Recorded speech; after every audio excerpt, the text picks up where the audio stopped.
এদিকে সাজুগুজু করে রেডি জাম হইছে রিসেপশনে।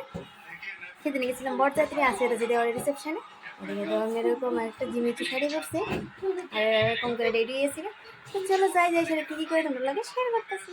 এদিকে দেখো আয়া পুচ্ছা গেছে হোটেলে, রিসেপশনটা হইতেছে হোটেলে সাহা বিয়ে বাড়ি তো অভয়নগর। তো আয় দাও পৌঁছা গেছি গা, আর ডেকোরেশনটা খুবই সুন্দর হয়েছে। আর এদিকে দেখো বই রয়েছে বউ, আর এদিকে খেলা চলতেছে T20 ফাইনাল ম্যাচ আসছিল। এদিকে সবাই খেলা দেখতে ব্যস্ত, তো বাইরের থেকে সবাই বেশি এদিকে তাকাই রয়েছে। আর ফুচকা স্টলে দাঁড়াতে দেখাইতেছি যে ফুচকা, তারপরে হচ্ছে চিকেন পকোড়া, তারপরে রয়েছে কফি। প্রথমে ফুচকা খাইয়া নিতেছি, ফুচকাটা খাইয়া খাম হয়েছে চিকেন পকোড়া আর হচ্ছে কফি। ফুচকার স্টলে দাঁড়িয়ে রয়েছে আমি, আমার ননদ, শাশুড়ি মা, কাকি শাশুড়ি, কাকা শ্বশুর সবাই মিলে দাঁড়িয়ে রয়েছে।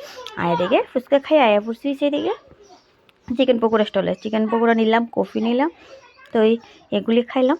তারপর অনেকটাই নাচানাচি করলাম, তারপর সবার সঙ্গে ছবি তুললাম, গল্প করলাম, নাচের ভিডিও কেটে নিয়েছি একটু পাতারা হয়ে আসি না, এদিকে ধরে নিয়েছি এরকমভাবে। সেদিকে নাচতে আমরা ব্যস্ত, সবাই নাচানাচি করলাম। তো নাচানাচি করে এরপরে খাওয়া দাওয়া করতে খাওয়া দাওয়া করতে বসেছি। আমাদের সবাই বসে, কিছু বৌভাতের পার্টিও আছে এদিকে, তো আমরা বাড়ির মানুষ সবাই মিলে এদিকে খাওয়া দাওয়া করলাম।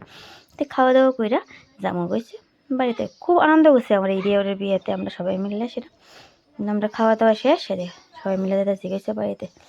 দেখেছি আমি আমার হাজব্যান্ড আর বাড়ির মানুষ এসে সামনে সবাই মিললে তো বাড়ির উদ্দেশ্যে রওনা দিয়েছি। তো চলো আমার এই মিনি ব্লগটা এখানেই শেষ, দেখে বেটা নতুন ভিডিওতে, টাটা।